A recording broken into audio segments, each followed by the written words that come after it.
Hi, I'm Dr. Boyce Watkins from yourblackworld.com. And today I got up and I was really intrigued by an article that was written by one of our bloggers at Your Black World, mhlauli-moses. And now she admits that she got a lot of her ideas from a contributor at Essence, a brother by the name of Kevin Carr. So these ideas are not uniquely hers. But she kind of describes things in her own words in terms of kind of giving a female perspective on this issue that relates to finding an appropriate mate. And I thought the article was so interesting that I just had to comment on this. And not that I go into the whole relationship advice arena, but number one, if Steve Harvey can do it, then I can do it. And number two, I do believe that the ability to maintain our relationships, it's kind of been lost over the last 30, 40 years. And I think that the ability to maintain relationships is the key to helping the black family survive, because you can't have families if you don't have healthy relationships and healthy marriages. And we need more than just a bunch of babies, mamas, and babies, daddies running around here. We actually need some families. And I love what Nomalanga said. Now, mind you, this is not to say that men don't have their own flaws. I spent a lot of years not knowing how to pick a good woman, and I learned through trial and error and through some mistakes, how to look past the superficial and to go into the things that actually matter.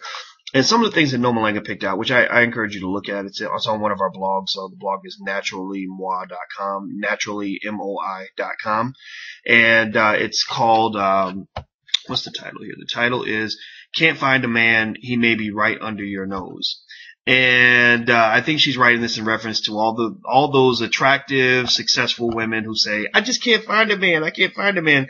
I don't buy that, to be honest with you. I think you find a man every day. It's just you can't find a man that kind of fits the specifications you're seeking. And I think that being picky is a good thing because, I encourage my daughters to be picky, but sometimes we can be a little bit too picky and get to the point where we don't pick anything because we're maybe seeking something that doesn't exist or looking for a fairy tale.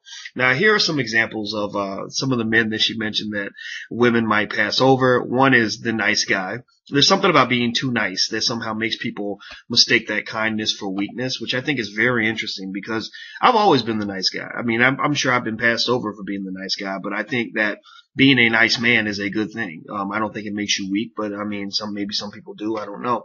The friend, the guy who is the male friend, but you somehow put him in a box that says he's not a good mate because he's a friend, but actually he can be a great mate because he's a friend, because friendship is the foundation of long-term relationships.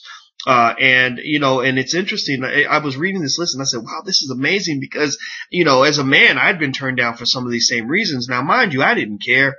To be honest with you, I've met a lot of women, beautiful women, smart women, all kinds of stuff, doing what I do. You just bump into them. They're just kind of everywhere, unfortunately. And I try to back off of some of that because it'll get you in trouble.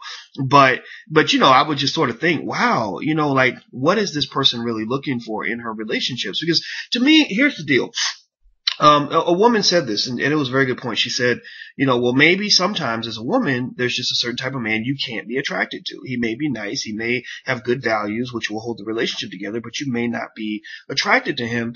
And I said, that makes sense, but you have to decide in your relationships, do you want to start your fire with paper or do you want to start it with wood? Do you want a short-term situation or do you want a long-term situation? If you want short-term, then yeah, go after the guy who has the swag and don't worry about his values and all the things that will make him stick with you when times get tough and stick with a family when times get tough. Go for the swag.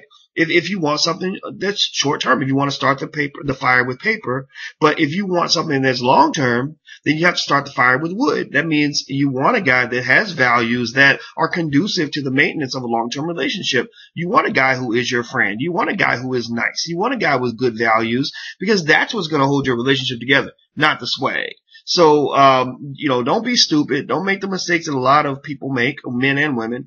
Attractiveness is more than skin deep. And I encourage you to, think it through a little bit. So I wanted to go ahead and finish talking about this topic because I feel like it's so interesting. So, I'm going to talk just a couple minutes after the, 5-minute limit that I give myself because I got a million things to do usually. But, here's the deal. I think that, in so many cases, we don't think about what we're seeking in our relationships. One of the things that, and this is really an important piece of advice for the ladies to help you kind of understand how men think. One of the things about men, and this is why we're doing our Building Outstanding Men and Boys Family Empowerment Tour, is that, men are defined by their value system. The ability of a man to maintain a long-term relationship is typically, by and large, hugely a function of who that person is. A man who has good values, who has a certain degree of discipline, the ability to plan ahead, the ability to make rational choices, that guy is the guy who's going to be stable. That's the guy who's not gonna, end the relationship on a fling or decide, oh, well, the sex isn't good anymore, so I'm about to bounce up out of here. Or, oh man, she was offering it to me, man, so your shorty told me to hit it, so I went ahead and hit it. Like, guys who have some degree of discipline are typically, not always, because we know, people are people, but, in many cases, they're the ones who are more likely to do the things that are necessary to maintain a relationship. And one of the things that I see on a regular basis, and this is just advice that I share with my daughters and anybody who wants it, because I've been a man for a while now, and I think I know, a little bit about how men think. One of the things I've seen consistently in terms of mistakes is this sort of focus on the superficial.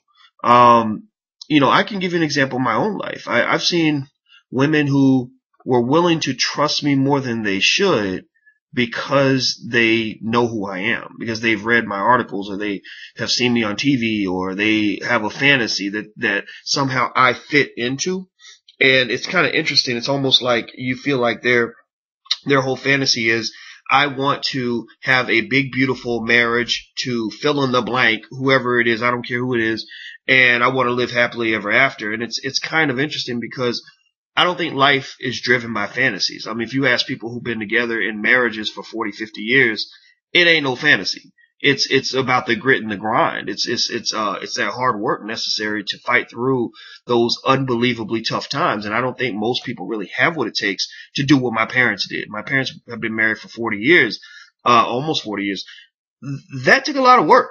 They had to go through a lot of stuff that a lot of people wouldn't go through, today. So, my point is not to sit here and be self-righteous or to tell anybody how to go about picking their mates, but it's to say I think this article was so great, because Nomalanga, by the way, Nomalanga is married, and she does have three kids, I think, maybe two. I have to ask her. And she actually is the reigning Mrs. Botswana, so she's pretty accomplished in that arena. So she had her choice of guys, and she told me, she said, well, the reason this article was easy for me was because I'm married to a guy who fits into 3 of the 10 categories, or however many there were. And her man is a great husband. And so, if you're focused on the swag, or if you're focused on the superficial, or you're focused on the fantasy, then, that's what you're going to get. You're going to get about 6 weeks of fantasy, maybe 6 months, maybe even a year if you're lucky.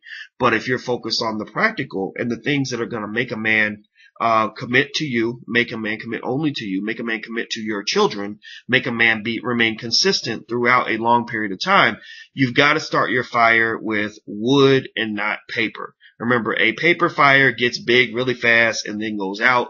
A wood fire takes a little work, takes a little time, but once it gets going, it's much stronger. So, as you make your relationship choices, I encourage you to really think through and find that healthy balance between what you want and what you need. Again, I'm not trying to be a little Steve Harvey here, and I hate that whole idea, think like a man. I don't think women should be thinking like men. You don't want to do that. You want to be a woman.